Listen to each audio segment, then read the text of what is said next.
The sounds of chainsaws and heavy equipment filled the air as Worcester and the surrounding towns cleaned up from Sunday's storm.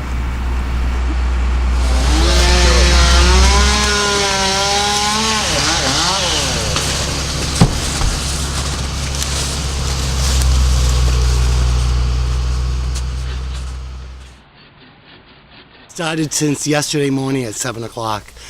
I've been out here chopping down branches, shoveling out my neighbors' driveways, and trying to pick up this mess. We have no power, probably they say till Thursday. So I've got my work cut out for me. I'm tired.